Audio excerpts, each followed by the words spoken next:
Hello, good morning students. तो आज start करते हैं अपना कौन सा फिफ्थ पार्ट। 4 कंप्लीट कर चुके हैं। तो कल अपन ने बात की थी इसके साउंड के करेक्टरिस्टिक्स की बात की थी।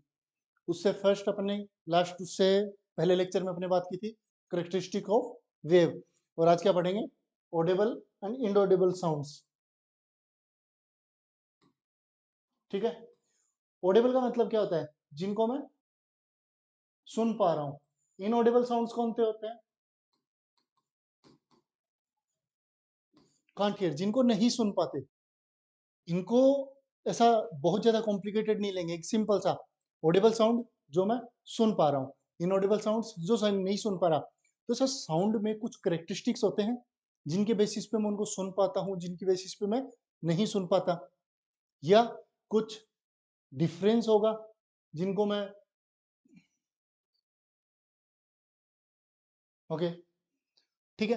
जैसा ऑडिबल और इनऑडिबल्स के बेसिस पे मैं एक बार थोड़ा सा इसका क्लासिफिकेशन करता हूँ। तो ऑडिबल साउंड्स में क्या है? Sound which we can hear, वो साउंड्स जिनको हम सुन पा रहे हैं। और ये ऑडिबल इन ऑडिबल्स की जो रेंज है वो किस पे डिपेंड करती है या किसके बेसिस पे फॉर्म हुई है? ह्यूमंस के बेसिस पे। ठीक है। ह्यूमंस के अलावा भी कई कैटेगरीज होती हैं, जैसा कैट हो गए, डॉग्स हो गए, ठीक है, बैट हो गए। उनकी बात यहाँ नहीं करेंगे, एग्जाम्पल्स में जरूर उनको देंगे, लेकिन हम किसके बेसिस पे बात कर रहे हैं? सबसे मेन कौन से हैं? ऑडिबल इनऑडिबल साउंड्स किसके लिए? ह्यूमंस के लिए। क्लियर? ओके। तो sound which we can hear, sound जिनको मैं सुन पा रहा हूं, कौन से होंगे? Audible sounds. ओके। एग्जांपल्स की बात करते हैं। तो sound with frequency from 20 hertz to 20,000 hertz. यहाँ पे छोटे छोटे फॉर्म्स में लिखा हुआ है, मैं मेंशन कर देता हूँ यहाँ पे क्लियरली। मिड में क्या है? ह्यूमंस या ऑडिबल साउंड्स। तो ये 20,000 से ओके, 20,000 से तो लेस होनी चाहिए। एंड अगेन वाइडर किससे होनी चाहिए? 20 हर्ट्ज। या तो ऐसा लिख सकते हो, या 20 हर्ट्ज ह्यूमन और 20 के हर्ट्ज। ठीक है। ये दोनों सेम ही चीज है। यहाँ पे क्या लिखा हुआ है? 20,000 और ये भी 20 के हर्ट्ज। इसके मिड में जो साउंड्स रहेगी, यहाँ पे जो साउंड है ये कौन सी होगी? ये साउंड कौन सी होगी?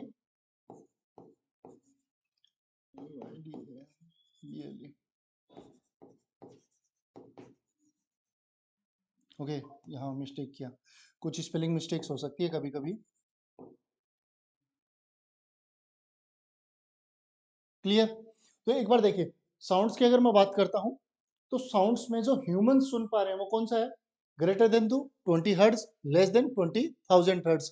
इसको इस वे में भी फॉर्म कर सकते हैं कि अगर 20 हर्ट्ज की बात कर रहे हैं या 20,000 20 के हर्ट्ज, ये दोनों ही विजिबिलिटी आपको दोनों तरीके से अलग अलग बुक्स में मिलेगा। कई जगह 20,000 या कुछ जगह पे आपको 20 के हर्ट्ज में मेंशन हो सकता है।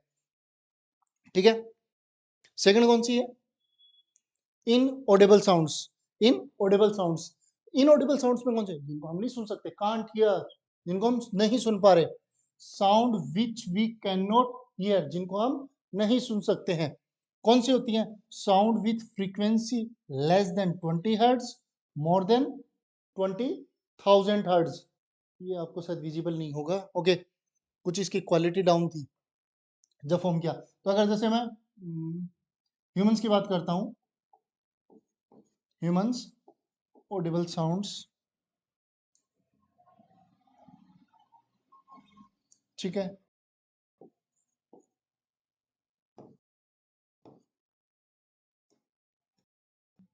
ह्यूमंस कितना? 20 हर्ट्ज। अगर मैं 20 हर्ट्ज से लेस देन की बात करता हूं, ठीक है, और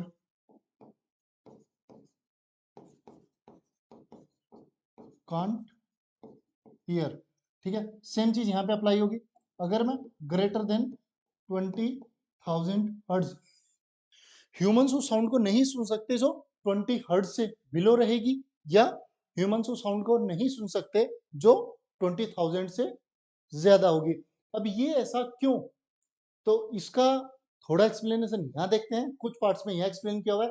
देन अगर मैं ईयर की बात करता हूँ तो ईयर का भी अपन पूरा कंप्लीट कॉन्फ़िगरेशन देखेंगे। ईयर है वो कौन कौन से पार्ट से मिलके बना होता है, उसका inner ear, outer ear, middle ear, उनमें कौन कौन सी बोन्स होती हैं, या कहीं पे कोई लिक्विड फील रहता है, या हम जिसको बोलते हैं कान का पर्दा, ठीक है, diaphragm of the outer ear, उसकी बात करेंगे। तो वहां पे हम ईयर की स्पेसिफिकेशन की बात करेंगे। लेकिन अभी हम एक बार साउंड के बेसिस पे बात करें कि साउंड में ऐसी कौन कौन सी प्रॉपर्टीज है या वो किस वे में क्रिएट होता है। क्योंकि हमने ये चीज देखी कि 20 हर्ट्ज का साउंड है, 20,000 का हर्ट्ज साउंड है, वो डिफ्रेंशिएट किस बेसिस पे कर रहे हैं।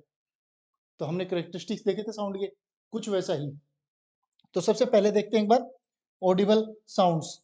The human ear is sensitive to sound waves. हमारे ह्यूमन ईयर क्या होते हैं? सेंसिटिव होते हैं साउंड वेव्स के लिए। Of frequency between 20 hertz to 20,000 hertz. मैंने कहा ना, बहुत जगह पे आपको 20 के हर्ट्ज लिखा मिलेगा। तो हमारे ह्यूमन ईयर से वो सेंसिटिव है, बेसिकली क्या कह सकता हूँ, हम सुन पाते हैं, उस चीज को सेंस कर पाते हैं। कब? जब जो साउंड की वेव है उसकी फ्रीक्वेंसी बिटवीन, किसके बिटवीन? 20 हर्ट्ज से 20,000 हर्ट्ज के मिड में रहती है। क्लियर ये चीज? ठीक है। This range is known as audible range. इस रेंज को क्या कहेंगे? Audible range. And these wave was known as audible waves. ये जो साउंड है इस चीज को क्या कहेंगे? इस रेंज को ऑडिबल रेंज। ठीक है।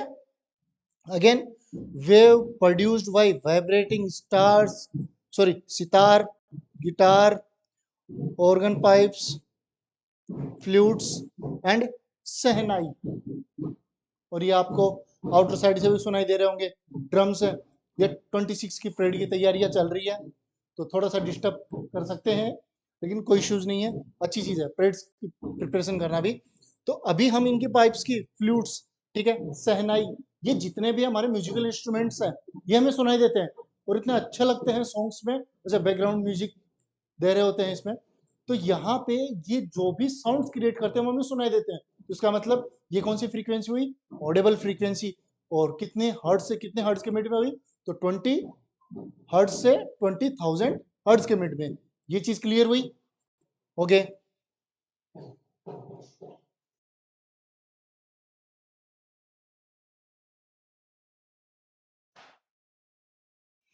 सेकंड कौन सा है?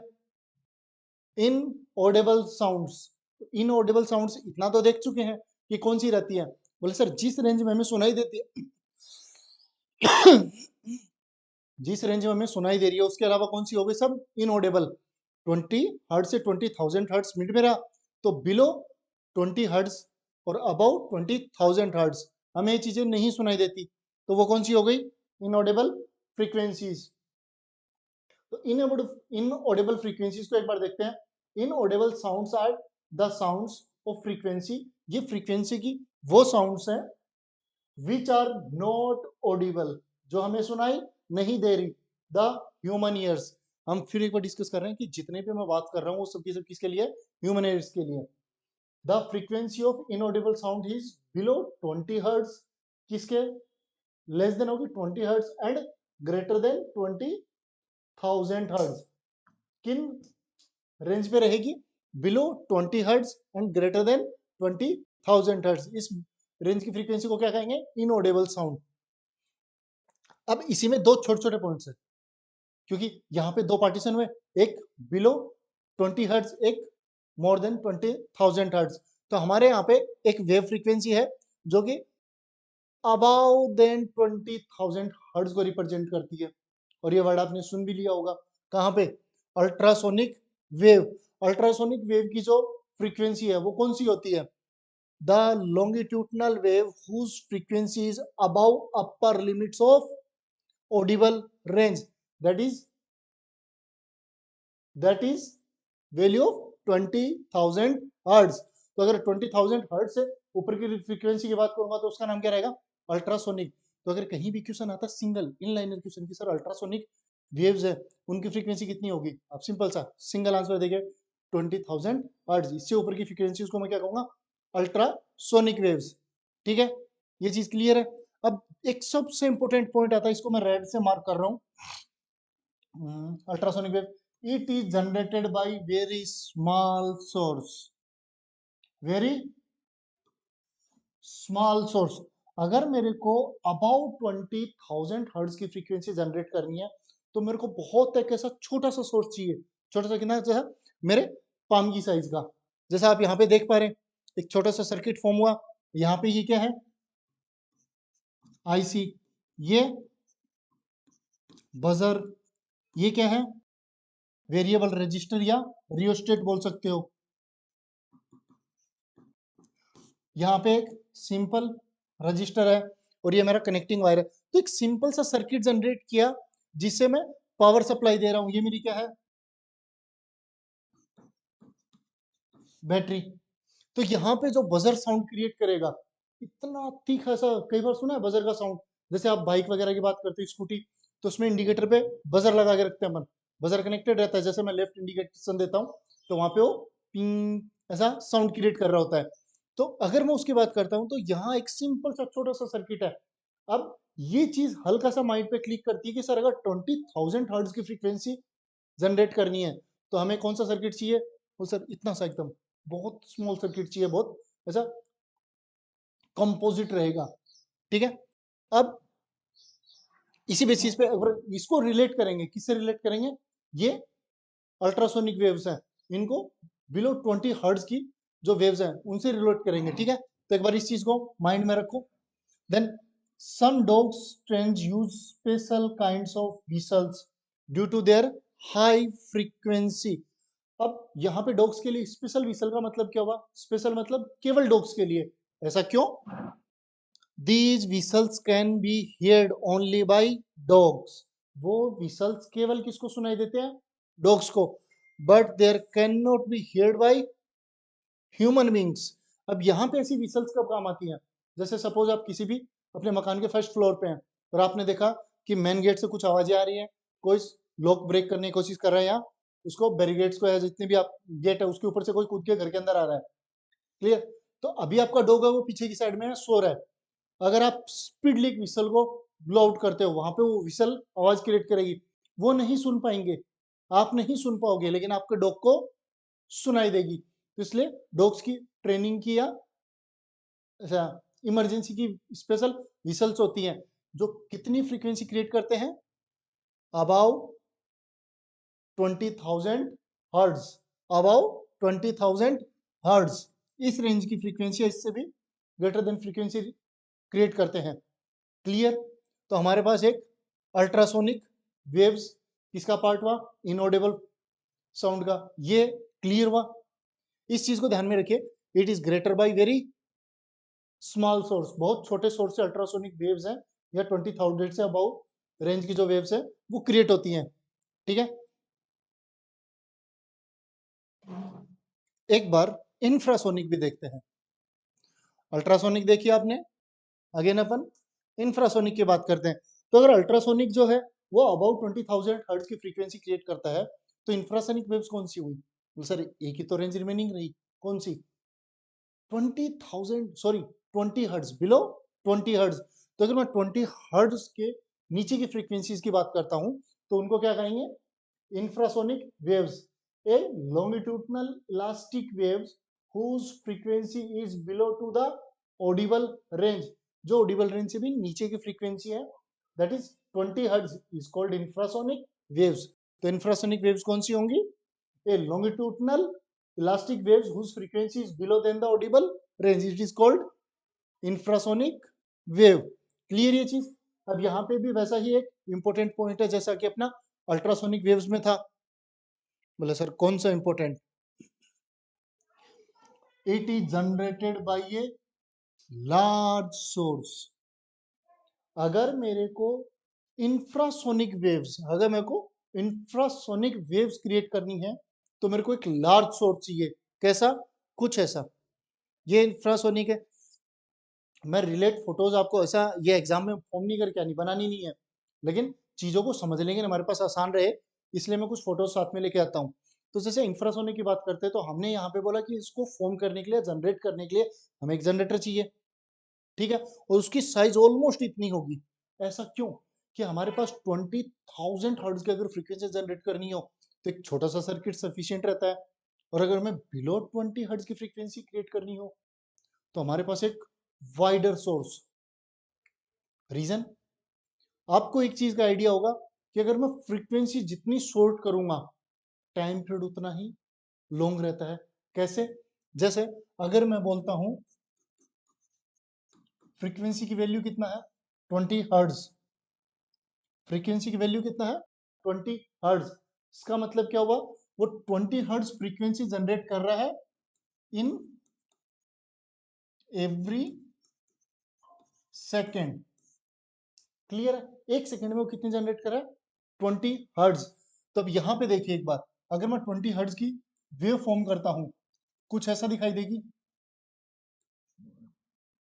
क्लियर है? अब यहाँ पे एक बार गौर से देखिए, अगर मैं फ्रीक्वेंसी की बात करता हूँ कि फ्रीक्वेंसी कितना मान सकते हो, सपोज 10 के लेते हैं एक बार। ठीक है, तो 10 के फ्रीक्वेंसी का मतलब क्या हुआ? 10,000 hertz frequency generated in every second. तो अगर मेरा एक सेकेंड, ये जो अपना एक्स एक्सिस है इस पे क्या रहता है? टाइम। एक्स एक्सिस पे क्या रहता है मेरा? टाइम। अगर मैं इस डिस्टेंस को 1 सेकेंड बोलता हूं, ओके, तो फिर तो ये डायग्राम भी एक्यूरेट नहीं होगा अपना। ठीक है, कुछ ऐसा। अब अगर मैं यहां तक इसको 1 सेकेंड बोलता हूं, कितना? तो ये कितना हो गया? ऑलमोस्ट 1.5, क्योंकि ये मेरी कंप्लीट होती है 1 एंड 0.5। तो 1.5 फ्रीक्वेंसी सिंगल सेकंड के लिए। और यहां पे अगर मैं 10,000 की बात करता हूं तो ऑलमोस्ट कुछ ऐसा नहीं हो जाएगा?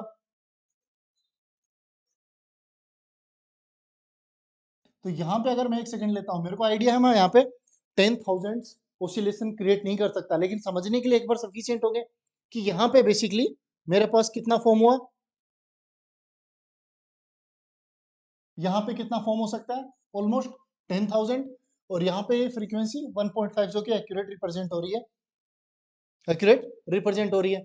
ठीक है, तो ये चीज समझ में आई कि मेरे को अबाउट 20 हर्ट्ज, अबाउट 20,000 हर्ट्ज की फ्रीक्वेंसी की जब भी बात आती है तो इसका मतलब मेरे जो वेवलेंथ है वो बहुत शॉर्ट रहेगी। तो वेवलेंथ जितना शॉर्ट होगी, जितना वेवलेंथ शॉर्ट होगी, उसके लिए जो इक्विपमेंट है वो उतना ही शॉर्टर चाहिएगा, जो जनरेटर वो उतना ही छोटा चाहिएगा। अगर फ्रीक्वेंसी की रेंज हाई है तो इसका मतलब वेवलेंथ कंपेरेटिवली उतनी ही स्मॉलर है, वो जितना लार्जर होगा उतना ये स्मॉलर होगा। क्लियर? और यहाँ पे देखिए, फ्रीक्वेंसी जितना शॉर्ट होगी वेवलेंथ उतना ही लार्ज अमाउंट में होगी।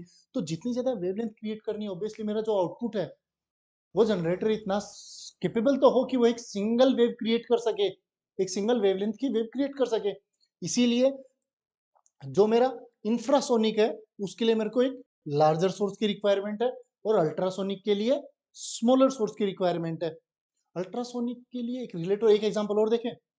अल्ट्रासोनिक वेव्स कहाँ देखी है? बोल सर अल्ट्रासाउंड तो याद है, अल्ट्रासाउंड बहुत जगह है आपको, जैसे आपको पेट की पथरी या कोई भी आपके पेट में इश्यूज हो गट के अंदर, तो आप अल्ट्रासोनिक या अल्ट्रासाउंड करवाते हैं। तो वो अल्ट्रासाउंड क्या है? वो अल्ट्रासोनिक वेव्स ही इमिट करता है, जो कि रिफ्लेक्ट होकर बाउंस बैक करके वापस कैच करते, ग्रैब करते, देन उससे आउटपुट मेरे को स्क्रीन पे विजिबल होता है। कुछ ऐसा ही होता है। दूसरा, अल्ट्रासोनिक वेव्स है, वो कई बार अपनी सबमरीन्स भी काम में आती हैं, जो टॉर्पेडोज को ट्रैक करने काम आती है कि किस स्पीड से वो आ रहा है। या दूसरा, मैं डॉल्फिन्स की बात करूं, वो भी एक दूसरे से कम्युनिकेट करने के लिए क्या कर रही होती हैं? अल्ट्रासोनिक वेव्स का यूज करती हैं। तो वहां पे उनके पास जो जनरेटर्स हैं या जो क्रिएट करते हैं ऑर्गन्स हो गए, वो एक लिमिटेड, क्योंकि वहां पे फ्रीक्वेंसी की जो वैल्यू है वो जितनी हाई रहेगी वेवलेंथ उतनी ही शॉर्टर होती है। क्लियर? आज की क्लास थोड़ा स्पीडली हो गई, धीरे। ठीक है, दोबारा देखते हैं एक बार चीजों को। जैसा मैंने यहाँ पे एक डायग्राम बनाया है समझने के लिए। जैसा डॉल्फिन्स की 150,000 हर्ट्ज होती है, डॉल्फिन की कितनी होती है? 150,000 हर्ट्ज। अगर मैं बैट की बात करता हूँ तो 120,000 हर्ट्ज, डॉग्स की बात करता हूँ तो 50,000 हर्ट्ज। ये जो सिंबल है इसको अप्रोक्सीमेशन का सिंबल बोलते हैं, तो अप्रोक्स उतना है। ठीक है, अब मैं ह्यूमंस की बात करता हूं, तो अगर मैं 20 हर्ट्ज की फ्रीक्वेंसी की बात करता हूं तो उसकी ऑलमोस्ट वेवलेंथ कितनी होगी 17 मीटर। क्लियर हुआ। और अगर मैं 20,000 हर्ट्ज की बात करता हूं तो यहां पे मेरी वेवलेंथ कितना होगी 1.7 सेंटीमीटर। क्लियर। और अगर मैं 150,000 हर्ट्ज की बात करता हूं तो यहां मेरी वेवलेंथ कितनी हो जाएगी 2.2 मिलीलीटर, सॉरी 2.2 मिलीमीटर। तो ये जो डिफरेंस है यही हमें फ्रीक्वेंसी में या उसके सोर्सेज के अंदर दिखाई देता है कि जितना हाई फ्रीक्वेंसी होगी सोर्स उतना ही स्मॉलर होगा, और जितना मेरी लो फ्रीक्वेंसी होगी सोर्स उतना ही वाइडर होगा या लार्ज स्केल पे फॉर्म होगा। क्लियर है, ये चीज समझ आई। ओके, एक छोटा सा पार्ट और देखते हैं। ऑडिबल इनऑडिबल की बात नहीं करेंगे। ओके, ये पार्ट इसी का है।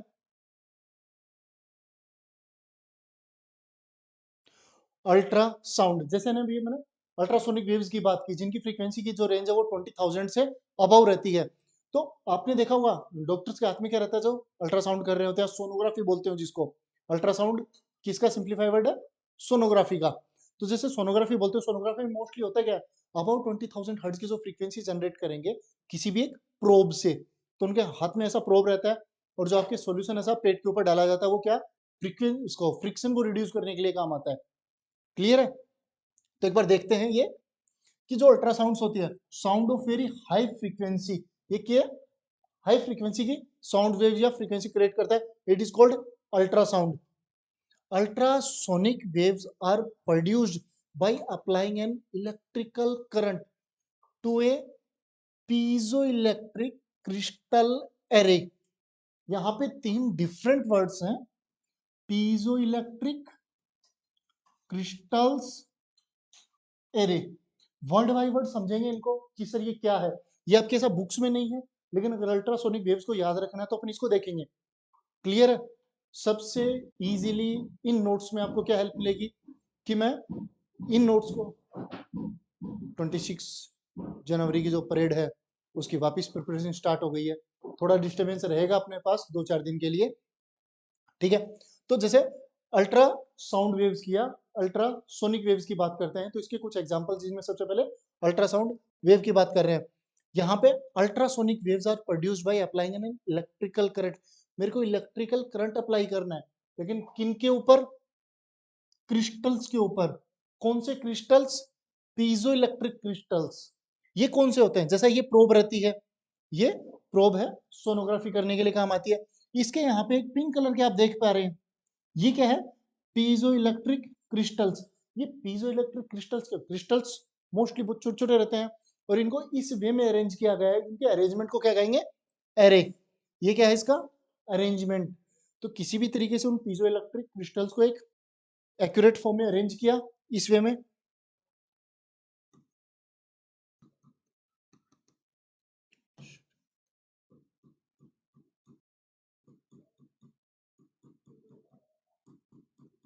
इस वे में अरेंज किया, इसको क्या कह सकते हैं, एरे। किसी भी एक तरीके से उनको इनलाइन किया।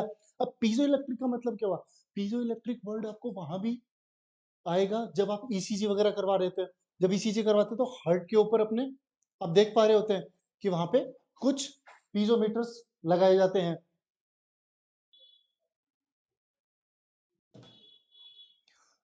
क्या लगाए जाते हैं, पीजोमीटर्स लगाए जाते हैं। ये पेसिव इक्विपमेंट्स होते हैं। पेसिव इक्विपमेंट का मतलब एक एक्टिव गैजेट्स होते हैं, एक अपने पेसिव गैजेट्स होते हैं। ठीक है। एक्टिव गैजेट्स कौन से होंगे, जिनमें हम इलेक्ट्रिसिटी अप्लाई करें या इलेक्ट्रिक करंट को फ्लो करवाते हैं तो वो आउटपुट शो करते हैं। एक होते हैं जिनमें कुछ ऐसे मोशंस क्रिएट हो और वो हमें इलेक्ट्रिसिटी वापस फॉर्म करके दे या आउटपुट दे। ठीक है। तो यहाँ पे पेसिव इक्विपमेंट्स, पीजो इलेक्ट्रिक को पेसिव इक्विपमेंट्स बोलते हैं, क्योंकि जब हार्ट के ऊपर ये चीजें अप्लाई की जाती है तो जैसा ही नीचे से हार्ट स्ट्रोक करता है ऐसा धक, तो उसपे एक फोर्स अप्लाई होता है, उसी फोर्स के बेसिस पे वो एक पल्स जनरेट क्रिएट करता है। तो वहां पे भी हमारे पीजो इलेक्ट्रिक क्रिस्टल्स यूज होते हैं। तो जब भी इन पे कोई एक्सटर्नल फोर्स अप्लाई होता है, ये अपने अंदर से क्या अल्ट्रासोनिक वेव्स क्रिएट करते हैं, जनरेट करते हैं। क्लियर है। तो यहाँ पे हम इस प्रोब के अंदर क्या कर रहे हैं, इलेक्ट्रिकल करंट फ्लो करवाएंगे बहुत माइल्यूट अमाउंट से। तो ये जो पीजो इलेक्ट्रिक क्रिस्टल्स है जो एरे फॉर्म में अरेंज है, ये क्या करेंगे, अल्ट्रासोनिक वेव्स क्रिएट करते हैं। यहाँ पे देखें, arrangement of piezo electric crystals probe के फ्रंट साइड में, यही ट्रांसफर करते हैं और जब वापस रिसीव कर रहे होते तो इसमें एक अलग सा छोटा सा इक्विपमेंट लगाया जो उसके ये क्या है, baking layers, acoustic lenses, matching layers, तो इनका कुछ अरेंजमेंट्स रहता है। ये ट्रांसफर कर रहे हैं, दूसरी वहां पे लेयर लगाई है जो अल्ट्रासोनिक वेव्स को रीड करती है और हमें स्क्रीन पे विजिबिलिटी शो होती है। क्लियर हुआ? तो थोड़ा एक ऐसा सिनेरियो फॉर्म हुआ, अल्ट्रासाउंड किस बेसिस पे होती है, कैसे होती है, with help of ultrasonic waves.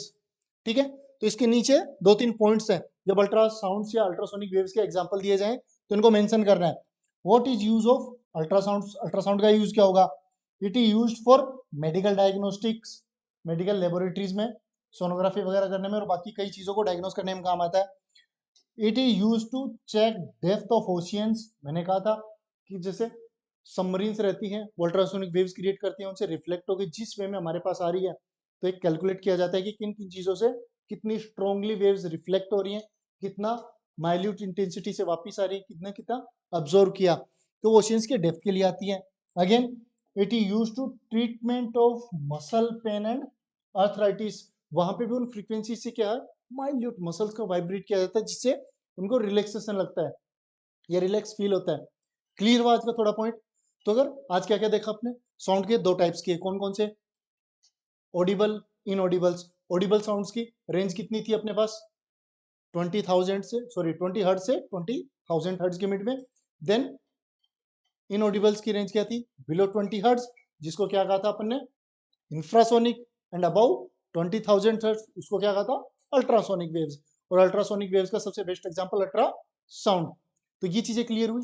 अगर इसमें आपको कोई भी कंफ्यूजन लगता है, इस वे में पढ़ाने का एक ही पर्पज है कि चीजों को स्पीडली कवर कर पाए। ऐसा एक ब्लैंक व्हाइट बोर्ड लेके लाइन बाय लाइन कर सकते थे, लेकिन क्या उसमें इस तरीके से डायग्राम बन पाते? क्या उसमें इस तरीके से नोट्स फिल हो पाते? नहीं, वहां पे कुछ वैसा ही होता। मोस्टली आप डिफरेंस कैसे कर पाते हो कि ऑनलाइन क्लासेस और ऑफलाइन क्लासेस?